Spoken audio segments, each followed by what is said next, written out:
ഇന്ന് കുഞ്ഞാപ്പിയുടെ രാവിലത്തെ ചെറിയ വ്ളോഗായിട്ടാണ് ഞങ്ങൾ എത്തിയിട്ടുള്ളത്.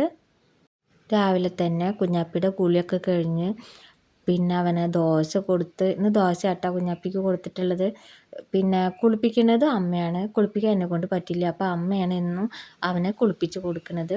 അത് കഴിഞ്ഞിട്ട് ഞാൻ ഡ്രസ്സൊക്കെ ഇട്ട് കൊടുക്കുകയാണ്. ഭക്ഷണം പിന്നെ ഞാൻ കൊടുക്കും, അതിന് പിന്നെ എനിക്ക് കുഴപ്പമില്ല.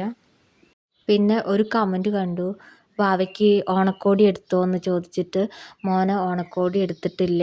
കാരണം മോൻ്റെ പപ്പ പോയിട്ട് അധികമായിട്ടില്ല, 6 മാസമായിട്ടുള്ളൂ. അപ്പോൾ കുഞ്ഞാപ്പിക്ക് ഓണമൊന്നുമില്ല, അതുകൊണ്ടാണ് മോനെ ഡ്രസ്സൊന്നും എടുക്കാത്തത്. അങ്ങനെ ചോദിച്ചോ, ഓണക്കോടി എടുത്തോ എന്ന് ചോദിക്കാനുള്ള മനസ്സ് കാട്ടിയതിൽ ഒരുപാട് സന്തോഷം. ഇന്നലെ മോൻ ഇങ്ങനെ ഇരുന്നിട്ടുണ്ട് കാർട്ടൂൺ കാണുന്നത്. കാർട്ടൂൺ ഞാൻ വെച്ച് കൊടുത്താൽ അവനക്ക് ഇഷ്ടമുള്ളത് അവൻ ഇങ്ങനെ മാറ്റി മാറ്റി ഇരുന്ന് കാണുക ചെയ്യുക. മോനുണ്ട് ഉറക്കേ ചിരിക്കുന്നു. അപ്പോൾ ഞാൻ എന്താ ചിരിക്കുന്നത് വിചാരിച്ചിട്ട് ഞാൻ ഫോണിലേക്കൊന്ന് നോക്കി. അപ്പോഴെന്താ, പപ്പയും മോനും കൂടിയിട്ട് ഒളിച്ച് കളിക്കുകയാണ്.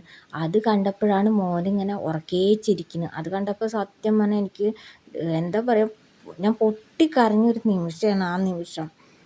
അപ്പോൾ ഞാൻ ഇനി അങ്ങനെ ഒരു ആഗ്രഹം ഉണ്ടെങ്കിലോ എന്ന് വിചാരിച്ചിട്ട് ഇന്ന് ഞാൻ മോൻ്റെ കൂടെ ഒളിച്ച് കളിക്കുകയാണ്. അപ്പോൾ പുറത്തുനിന്ന് പരുന്തിൻ്റെ സൗണ്ട് കേട്ട് നോക്കുമ്പോൾ പേടിച്ചിട്ട് വേഗം എൻ്റെ ഒക്കത്ത് കയറിയതാണ് കേട്ടോ. അങ്ങനെ ഞങ്ങൾ പുറത്ത് പോയി കുറച്ച് നേരം മുറ്റത്ത് നടന്ന് കളിച്ചോട്ട് വിചാരിച്ച് കൊണ്ടുപോയതാണ്. അപ്പോഴാണ് അമ്മ പറയണത്, അത് പാടത്ത് നിറയെ കൊക്കുകളുണ്ട് പറഞ്ഞു. അപ്പോൾ ഞാൻ അത് കൊണ്ടുപോയി കാണിച്ചു കൊടുക്കുകയാണ്. പാടത്ത് പണി നടക്കുന്നുണ്ട്, അതുകൊണ്ടാണ് കൊക്കുകളൊക്കെ വന്നിട്ടുള്ളത്. അല്ലെങ്കിൽ ഇത്ര കൊക്കുകളൊന്നും വരാറില്ല. അങ്ങനെ ഞങ്ങൾ തിരിച്ചു പോന്ന്. അങ്ങനെ കുഞ്ഞാപ്പി മുറ്റത്തൊക്കെ ഇങ്ങനെ നടന്നിട്ട് കളിക്കുകയാണ്. അപ്പോൾ കുഞ്ഞാപ്പി അവിടെ നടന്ന് കളിക്കട്ടെ. കുഞ്ഞാപ്പിയുടെ ഈ ചെറിയ വ്ളോഗ് ഇഷ്ടപ്പെട്ടെങ്കിൽ എല്ലാവരും സപ്പോർട്ട് ചെയ്യണേ.